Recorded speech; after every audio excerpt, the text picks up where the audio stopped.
इबलीस कौन था? इबलीस की नस्ल की इब्तदा जिस जिन से हुई उसका नाम तारानोस कहा जाता है। तारानोस इबलीस से 1,44,000 साल कबल दुनिया पे मौजूद था। तारानोस की नस्ल तेजी से बढ़ी क्योंकि इस पे मौत तारी नहीं होती थी और ना बीमारी लगती थी। अलबत्ता ये चूंकि आतशी मखलूक थी तो सरकशी बदरजा उत्तम मौजूद थी। इस जिन्नों की नस्ल को पहली मौत फरिश्तों के हाथों पैदाइश के 36,000 साल बाद आई, जिसकी वजह सरकशी थी। यहाँ पहली बार मौत की इब्तदा हुई। इससे पहले मौत नहीं होती थी। बाद में चलपानीस नामी एक नेक जिन को जिन्नात की हिदायत का जिम्मा सौंपा गया और वो ही शाह जिन्नात करार पाया। इसके बाद बामूस को यह जिम्मेदारी दी गई। बामूस के दौर में चलीपा और तलबीस की पैदाइश हुई। ये दोनों अपने वक्त के बेहद बहादुर जिन्नात थे और इनकी कौम ने चलीपा को शाशीन का लक़ब उसके शेर जैसे सर की वजह से दिया। इन दोनों जिन्नात की वजह से सारी कौम कहने लगी कि हमें इस वक्त तक कोई नहीं हरा सकता जब तक शाशीन और तबलीस हमारे दरमियान मौजूद हैं। इन दोनों की वजह से कौम के जिन्नात आसमान तक रसाई करने लगे और तीसरे आसमान पर जाकर शरारत कराते। ऐसे में हुक्म इलाही से फरिश्तों ने उन पर हमला किया और इबरतनाक शिकस्त दी। इसी दौरान जब इजराइल अलैहिस्सलाम को इबलीस ने देखा तो सजदे में गिर गया। इबलीस शुरू ही से एक नडिर और ज़हीन बच्चा था। इसमें बाप की बहादुरी और माँ की मक्कारी कूट कूट कर भरी हुई थी। इसने मलाइका के साथ जाकर तौबा का बाकायदा ऐलान किया और फिर फरिश्तों से फैज़ इल्म हासिल करने लगा। हुसूल इल्म और रियाजत का ये आलम था कि पहले आसमान पे आबिद, फिर दूसरे आसमान पे जाहिद, तीसरे आसमान पे बिलाल, चौथे आसमान पर वाली, पांचवें आसमान पर तकी और छठे आसमान पर कबाजान के नाम से मशहूर हुआ। ये वो वक्त था जब ये फरिश्तों को सिखाता था। सातवें आसमान पे इबलीस बुक़्क़ा नूर में रहा। हफ्त अफलाक के सब मलाइका का मुअल्लिम करार दिया गया। यहाँ तक पहुंचकर इबलीस ने अपनी आजजी और रियाजत की इंतहा कर दी। इबलीस ने कमोबेश 14,000 साल अर्श का तवाफ किया।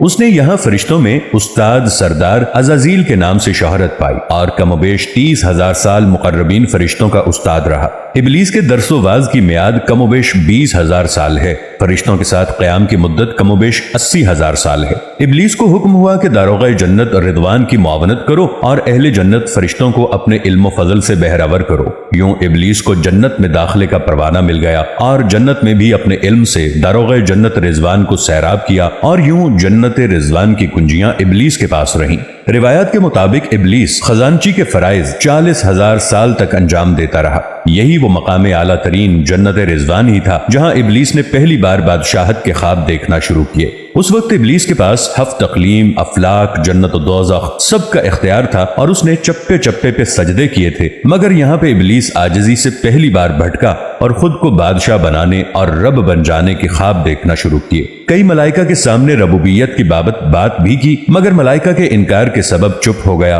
और यूं निजाम चलता रहा। मगर इस सब से अल्लाह ताला की जात बेखबर न थी। फिर आदम अलैहिस्सलाम की तख्लीक का मरहला आया जैसे कुरान मजीद में वाक़यात बयान हुए हैं। इबलीस आदम अलैहिस्सलाम को जुज जुज मरहलावार मुख्तलिफ अक़साम की मिट्टी से तख्लीक होता देखता रहा और चुप रहा। मगर जैसे ही उसे ये मालूम हुआ कि ये आदम अलैहिस्सलाम अल्लाह ताला के नायब हैं तो उसने वावेला किया, इबादत और इताअत का वासिता दिया। फिर तंज किया कि मुझ जितनी इबादत किसने की है और आदम अलैहिस्सलाम को सजदा करने से इनकारी हुआ। तब अल्लाह ताला ने कहा, निकल जा शैतान मरदूत। लानती करार पाने के बाद इबलीस ने अपनी इबादत और रियाजत का रब्बे करीम से एवज मांगा, जिस पर अल्लाह ताला ने इबलीस को एक वक्त मालूम तक मोहलत फराहम की। इस पे इबलीस ने औलाद आदम को सिराते मुस्तकीम से भटकाकर अपना पैरोकार बनाने का दावा किया, जिस पर रब्बे करीम ने फरमाया कि जो मुत्तकी और परहेजगार होंगे तू उनको गुमराह नहीं कर पाएगा। इबलीस के इस लानती काम में उसके 5 साथी हैं। नंबर 1, सिबर। इसके इख्तियार में मुसीबतों का कारोबार है जिसमें लोग हाय वावेला करते हैं, गिरेबान फाड़ते हैं, मुंह पे तमाचे मारते हैं और जाहिलियत के नारे लगाते हैं। नंबर 2, आऊर। ये लोगों को बदी का मुर्तकब करता है और बदी को लोगों पे अच्छा और पसंदीदा करके दिखाता है। नंबर 3, मुसव्वत। ये किज़्ब, झूठ और दुरोग पर मामूर है जिसे लोग कान लगाकर सुने। ये इंसानों की शक्ल अपनाकर उनसे मिलता है और उन्हें फसाद बर्पा करने की झूठी खबरें सुनाता है। नंबर 4, दासिम।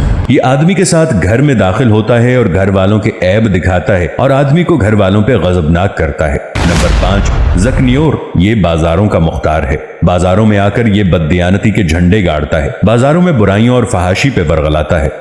इबलीस का आदम अलैहिस्सलाम को सजदे से इनकार का जज्बा हसद का था कि जिसने उसे मजबूर किया कि मेरी जगह आदम यानी खाक को क्यों मिली। یہ اس کا جذبہ تکبر اور غرور تھا کہ میں اعلیٰ ہوں، اور اس ایک سجدے کے انکار کی بات نہیں تھی، بات تھی اطاعت سے سرکشی کی، شرک کی۔ ابلیس نے دل میں خود کو رب مان لیا تھا۔ اسی شرک عظیم کی بدولت ابلیس تا قیامت رسوا و لعنتی ٹھہرا اور اولاد آدم کو بھٹکانے کے لیے آزاد قرار پایا۔ حاصل نتیجہ یہ ٹھہرا کہ رب کریم کو انسان کی عبادات، عاجزی، علم و دانش سے غرض بعد میں ہے۔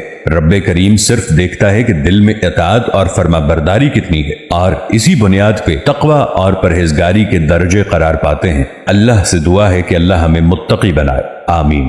ویڈیو اچھی لگے تو لائک اور شیئر ضرور کیجیے گا۔ ملیں گے نئی ویڈیو کے ساتھ، تب تک کے لیے اللہ نگہبان۔